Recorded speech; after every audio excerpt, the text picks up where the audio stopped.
Shy Lakshmi Parvati Saraswati ஒரு மாநிலத்தில் இத்தனை லட்சம் கோடி வாங்குதா, எங்க வாங்க நீதிமன்ற கோர்ட்டில் கேள்வி கேட்க வேண்டாமா? ஜட்ஜி கோட்டார் கேட்கணுமா வேண்டாமா? பேப்பரை விட்டுக்கிட்டு பூமி அழிச்சிட்டு இருப்பான். உயிர் வாழ்றதுக்கு என்னங்கிற கேள்வி கேட்கார். புரியா? விவசாயத்தை அழிச்சு வச்சிருக்கான். எல்லாம் 80% தமிழ்நாட்டுக்குள்ள அழிச்சிட்டான். எல்லா மாநிலத்திலும் 80% அழிச்சு வச்சிருக்கான். 20% தான் விவசாயம் கிடக்கு. புரியா?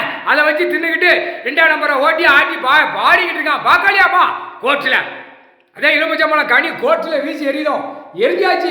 இப்போ அந்த சிக்கல் வந்தால் தான் எடுக்க முடியும். அது இவர்கிட்ட வந்து கேட்கணும், கடவுள்கிட்ட கேட்கணும். கேட்காம இருக்காத, சிக்கல் சிக்கல் மேலே வரும். எலுமிச்சம்பழம் கனி மந்திரத்தால் வீசிருக்கோம், அனைத்து சிக்கல் ஓவராக வரும்.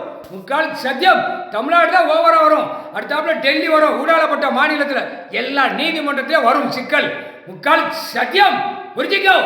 எல்லா ராணுவ வீரரை பூரா அவன் பூரா வெளியில போட்டு கொண்டுட்டு இருப்பான் இந்த அரசியல்வாதி. அது எல்லாம் அவனுங்களுக்கு தெரியும். நம்மளை போட்டு கொள்ளுதாண்டா இந்த பே உள்ள வரையில ஐயா போடுவார் கணக்குல. அரசியல் போதியை ஒண்ணு விடாம தடவி தூக்கிடுவான் வாடு வரைக்கும். முக்கால் சத்தியம்டா.